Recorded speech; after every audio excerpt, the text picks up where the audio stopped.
Hello friends, स्वागत है आप सभी का हमारे एक और नए वीडियो में। तो आज की वीडियो में हम लोग देखने वाले हैं भारत और विश्व इतिहास से संबंधित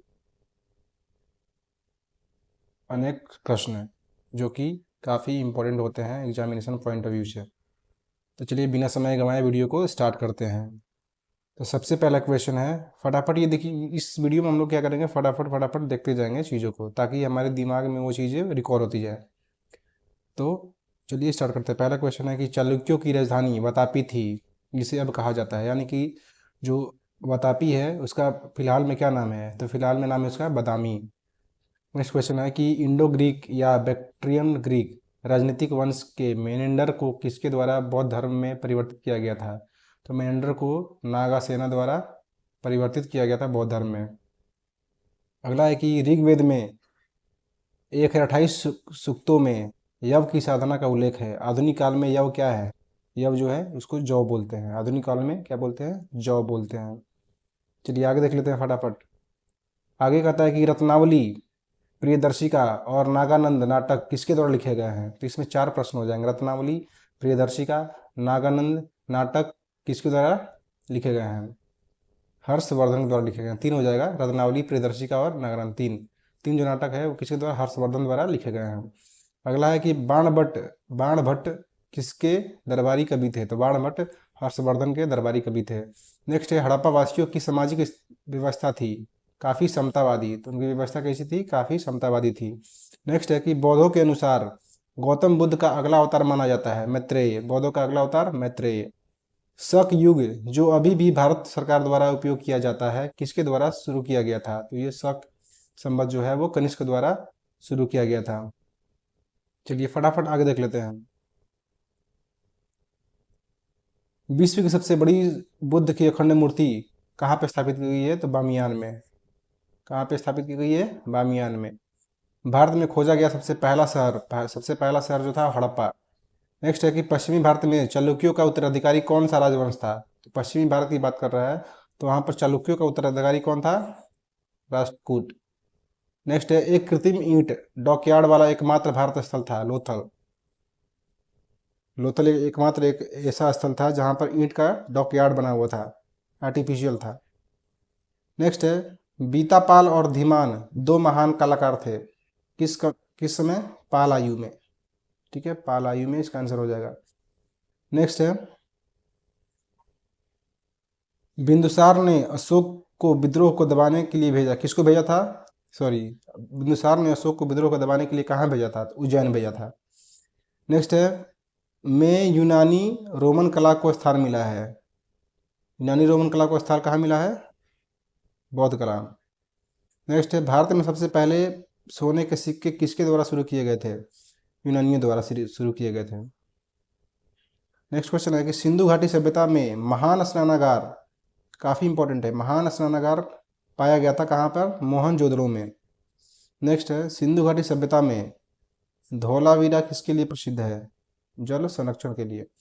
विक्रमादित्य की उपाधि धारण करने वाला गुप्त राजा था चंद्रगुप्त द्वितीय। गुप्तों की राज दरबार की भाषा क्या थी, तो उनकी भाषा संस्कृत थी। एहोल अभिलेख काफ़ी इंपॉर्टेंट है, से संबंधित राजवंश था। कौन सा राजवंश? चालुक्य राजवंश। नेक्स्ट क्वेश्चन है कि गुप्तों की राज दरबार की भाषा थी, गुप्तों की राज दरबार की भाषा संस्कृत थी। नेक्स्ट, एहोल अभिलेख से संबंधित राजवंश था, इसका नाम हो जाएगा चालुक्य। चालुक्य वंश जो है वो एहोल अभिलेख से संबंधित था। नेक्स्ट है, वैदिक काल में राजा लोगों से जो कर वसूल करते थे उसे कहा जाता था बाली। नेक्स्ट क्वेश्चन है कि मध्य प्रदेश में सांची स्तूप किसके द्वारा बनाया गया था, तो सांची स्तूप अशोक द्वारा बनाया गया था। प्राचीन काल में योग के प्रणेता थे, तो योग के प्रणेता माना जाता है पतंजलि को। नेक्स्ट क्वेश्चन देख लेते हैं। अलवर संत की उत्पत्ति आधुनिक राज्य में हुई थी। अलवर संत की उत्पत्ति जो है आज की डेट में जो तमिलनाडु है उसमें हुई थी। जैन साहित्य के नाम से जाना जाता है अंगस को। राजा खारवेल चेदी वंश के सबसे महान शासक थे। राजा खारवेल चेदी वंश के सबसे महान शासक थे, तो इसका आंसर हो जाएगा कलिंग। बुद्ध धम्म संघ को मिलाकर जाना जाता है त्रिरत्न, क्या जाना जाता है? त्रिरत्न। नेक्स्ट है महाबलीपुरम में अखंड शिला मंदिरों का लोकप्रिय नाम है, तो महाबलीपुरम में अखंड शिला मंदिरों का लोकप्रिय नाम रथ है। नेक्स्ट है इलाहाबाद स्तंभ अभिलेख की रचना किसके द्वारा की गई थी? हरिसेन के द्वारा की गई थी। नेक्स्ट है सिंधु घाटी सभ्यता की खोज किसके द्वारा की गई थी? सिंधु घाटी सभ्यता की खोज दयाराम साहनी द्वारा की गई थी। नेक्स्ट क्वेश्चन है कि पुरालेख का अर्थ है अध्ययन करना, यानी कि पूरे लेखों में किसका अध्ययन किया जाता है? शिलालेख, शिलालेख का अध्ययन किया जाता है। नेक्स्ट क्वेश्चन है सिंधु घाटी सभ्यता में धौलावीरा किसके लिए प्रसिद्ध था? धौलावीरा जल संरक्षण के लिए प्रसिद्ध था। नेक्स्ट क्वेश्चन है सिंधु घाटी सभ्यता में कालीबंगा किसके लिए प्रसिद्ध था? मिट्टी के बर्तनों के लिए प्रसिद्ध था। नेक्स्ट है कि किसमें जादुई आकर्षण और मंत्र दिए गए हैं? तो जादुई आकर्षण और मंत्र जो है अथर्ववेद में मेंशन है। नेक्स्ट है वैदिक गणित का सबसे महत्वपूर्ण ग्रंथ है, वैदिक गणित का सबसे महत्वपूर्ण ग्रंथ शूलवा सूत्र है। तमिल में क्लासिक जीविका चिंतामणि किससे संबंधित है? जैन धर्म से संबंधित है जीविका चिंतामणि। नेक्स्ट है प्रथम जैन तीर्थंकर थे, तो प्रथम जो जैन तीर्थंकर थे वो ऋषभ थे। नेक्स्ट है बौद्ध पिटकों की रचना की गई थी पाली भाषा में। बौद्ध धर्म में बैल किसकी जीवन घटना से जुड़ा है? तो बैल जो है वो भगवान बुद्ध की घटना से जुड़ा है। नेक्स्ट कहते हैं भारत पर आक्रमण करने वाला पहला व्यक्ति था डेरियस प्रथम। नालंदा विश्वविद्यालय विशेष रूप से शिक्षा का एक महान केंद्र था, बौद्ध धर्म शिक्षा का एक महान केंद्र था। भारत आने वाला पहला विदेशी कौन था? मेगास्थनीज, भारत आने वाला पहला विदेशी मेगास्थनीज था। चंद्रगुप्त मौर्य का साम्राज्य उत्तर पश्चिम में नदी तक फैला हुआ है, उत्तर पश्चिम में किस नदी तक फैला हुआ है? तो सिंधु नदी तक फैला हुआ है। नेक्स्ट है कि बौद्ध धर्म अपनाने के लिए अशोक को प्रभावित करने वाले भिक्षु कौन थे? उपगुप्त थे। देवनाम प्रियदर्शी का दूसरा नाम था मौर्य राजा अशोक, मौर्य राजा अशोक को क्या कहते थे? देवनाम प्रियदर्शी कहते थे।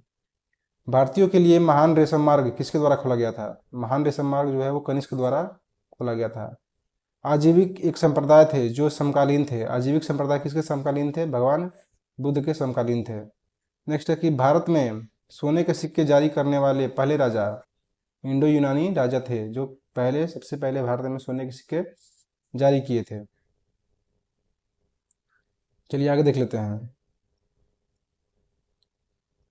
आगे कहता है कि चरक किसके दरबार के प्रसिद्ध चिकित्सक थे? चरक किसके दरबार के प्रसिद्ध चिकित्सक थे? तो कनिष्क के दरबार में चिकित्सक थे।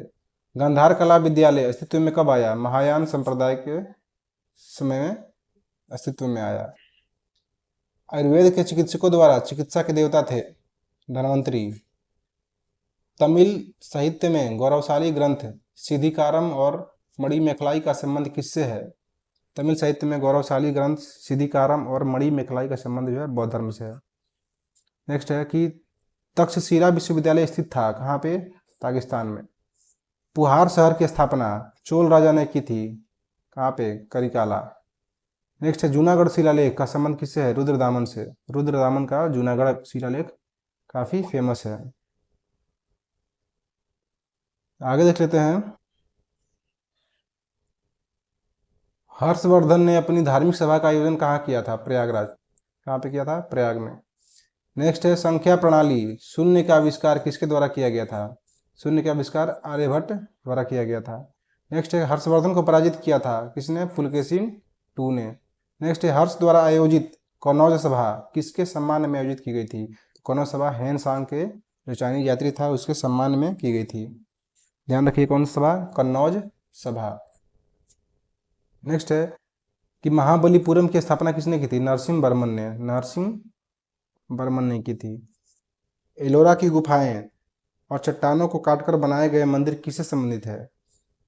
तो वे संबंधित है हिंदू धर्म से, बौद्ध धर्म से और जैन धर्म से। चलिए आगे देख लेते हैं।